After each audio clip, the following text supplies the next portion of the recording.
বাঙালিরা পদে পদে আগ্রাসনের শিকার, তাই তো তাদের স্বার্থে বার্ষিক সংখ্যালঘু বিভাগ আর ডি ভোটার সহ অন্যান্য সমস্যা নিরসনে কংগ্রেস প্রার্থী সোচ্চার। তাই করিমগঞ্জে কংগ্রেস প্রার্থী জয়ী হওয়ার সম্ভাবনা রয়েছে।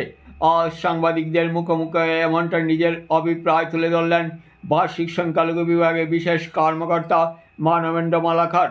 সংখ্যালঘু ভোট কংগ্রেসের পক্ষে ছিল, তার জন্য কংগ্রেস প্রার্থী জয়ী হওয়ার সম্ভাবনা প্রবল করিমগঞ্জে। অন্যান্য দিক নিয়ে তিনি এও বলেন, কংগ্রেসের ফল ভালো হবে মনে করা হচ্ছে। যেহেতু আপনি একজন উচ্চপদস্থ একজন কর্মকর্তা রয়েছেন, সেই পরিপ্রেক্ষিতে আপনি আমাদের কাছে কি বলবেন? প্রথমে বলছি, আমাদের লোকসভা সমষ্টির প্রত্যেক ভোটারকে ধন্যবাদ জানাচ্ছি।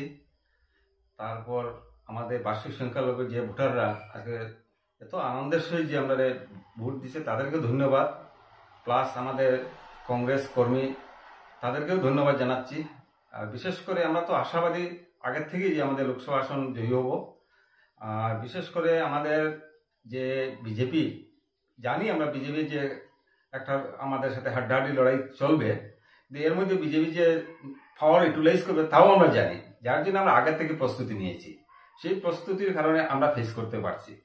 বিশেষ করে আমরা যখন ভোটের দিন পোল যেদিন হয় সেই দিনকে আমরা নানান জায়গায় দেখতে পাচ্ছি যে বিজেপি দৌড়ঝাঁপ করছে যে র্যাগিং এর জন্য, কিন্তু সেই জায়গাতে তারা বিফল হয়েছে। এবং আমরা যতটুকু পারছি সক্ষম হয়েছি যাতে শান্তিপূর্ণভাবে ভোট হয়। এই বিজেপির মতো লাফালাফি এবং হতাশপত্র আমরা হয়নি। আমরা কনফিডেন্স নিয়েছি যে আমরা নিশ্চিত যে আমরা লোকসভা আসনে করিমগঞ্জ সমষ্টি থেকে বিপুল ভোটে জয়ী হব। তারপর আমাদের যে বার্ষিক সংখ্যালঘু আমরা যেভাবে কাজ করেছি, আমরা ডোর টু ডোর সবার সাথে যোগাযোগ করছি, ডোর টু সবার কাছে গিয়েছি, তার ফল আমরা নিশ্চয়ই পাবো। এবং আমি এটাই বলতে চাই যে আমরা এই করিমগঞ্জ লোকসভা আসন থেকে কমপক্ষে 2 লক্ষ ভোটে লিড করে আমরা জয়ী হয়ে দেখাবো বিজেপিকে।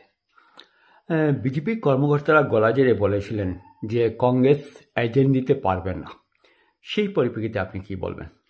তাদের অন্ধ ধারণা, কারণ বিজেপি তো ক্ষমতা দিয়ে ক্ষমতার অপচয় করছে, গণতন্ত্রকে হত্যা করছে, তাই তাদের মধ্যে ভ্রান্ত ধারণা জন্ম নিয়েছে। তাই তাদের মুখে আলাপ চালাপ বা নানান ধরনের কথা মুখে দিয়ে প্রকাশ পায়। যেমন বিশেষ করে রাতাবাড়ির সমষ্টির বিধায়ক, উনি বলেছেন যে বিজেপিকে ভোট দেন, নয়তো বল্ডোজার দিয়ে উড়িয়ে দেব। এইসব কথা গণতন্ত্রকে হত্যা করা ছাড়া অন্য কিছু নয়। দুঃখের ব্যাপার, এইসব কথা সাধারণ একজন বিধায়কের মুখে শোভা পায় না। এবং আমাদের আসামের মাননীয় মুখ্যমন্ত্রী, উনি এসে আমাদের বলছেন ধুতি লুঙ্গির ভোট আমার লাগবে না। তবে এবার আমরা ধুতিরও ভোট দিয়ে এবং লুঙ্গির ভোট দিয়ে আমাদের ক্যান্ডিডেটকে জিতাবো। উনি দেখবেন কিভাবে জিতানো হয়েছে। আশা করি ওনার মুখে একজন মাননীয় আসামের মুখ্যমন্ত্রীকে সম্মান জানাই, একজন সম্মানিত পদবীতে তাকে এইসব লোককে মানে যে কঠোর ভাষায় কথা কোয়া ওনার উচিত নয়। আমার কাছে অত্যন্ত দুঃখের ব্যাপার মনে হচ্ছে। আর কি বলবো? যেহেতু সংখ্যালঘু ভোট এবার ফ্যাক্টর ছিল, কংগ্রেস কতটা সংখ্যালঘু ভোট পেয়েছে বলে আপনি মনে করেন? কংগ্রেস 90% সংখ্যালঘু ভোট পেয়েছে। কারণ আমাদের যে ইউডিএফ ক্যান্ডিডেট সাহাবুল ইসলাম চৌধুরী, উনি প্রথম দিকে তো যেভাবে লম্ফচম্প দিয়েছেন, তারপরে আমাদের মাইনরিটি সবাই বুঝতে পারছে যে এবার আমরা যদি একত্রিত না হই তাহলে আমাদের এই সমস্যাটা হাতছাড়া হবে। তাই সবাই একজুট হয়ে কংগ্রেসকে ভোট দিয়েছে। তাই ইউডিএফ কোনো ফ্যাক্টরও নাই এবং বিজেপিও কোনো ফ্যাক্টর নাই আমাদের কাছে। আমরা বিপুল ভোটে জয়ী হচ্ছি।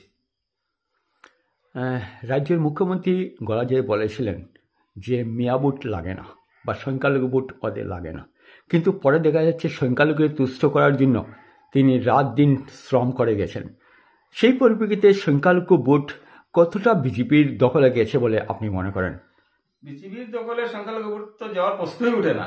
আজকে সিএম এর পায়ের নিচের মাটি নেই, যার জন্য বারবার উনি আসছেন বরাকবেলি সফরে এবং অমিত শাহ দিয়ে র্যালি করাচ্ছেন। কিন্তু আমাদের তো কই সুপ্রিম লিডার তো কেউ আসেনি। কারণ আমাদের কনফিডেন্স, যার জন্য আমরা লিডারের প্রয়োজন নেই। আমাদের এক একটা কর্মী এক একটা সোলজার। বিজেপির মতো আমাদের কমজোরি লিডার নেই, এক একটা মেম্বার এক একটা সোলজার আমাদের। যার জন্য কংগ্রেসের ভিটি শক্ত আছে এবং কংগ্রেস সবসময় সংগঠনের জন্য মানে হতভূত কাছে এবং লোকের কাছে যায় এবং সবসময় সমাজের সাথে জড়িত আছে এবং সমাজসেবায় যুক্ত থাকে কংগ্রেস। আমাদের এই বিজেপির মতো মিথ্যা অপপ্রচার, মিথ্যা কথা, প্রলোভন দিকে রাজনীতি করে না, কাজ করে রাজনীতি করে, তার নামই কংগ্রেস। কংগ্রেস প্রার্থী জয়ী হলে আপনাদের ইস্যু কি থাকবে?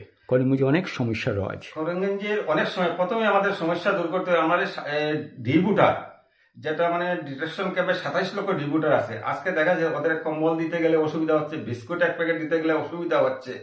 আজকে কারণ কি? আজকে যে মাননীয় মুখ্যমন্ত্রী বলেছেন যে 6 মান্থের ভিতরে আমি ডিভোটার সমস্যা, ওনার আওতার মধ্যেই পড়ে না, এগুলা ইলেকশন হাই কমিশনারের মধ্যে পড়ে।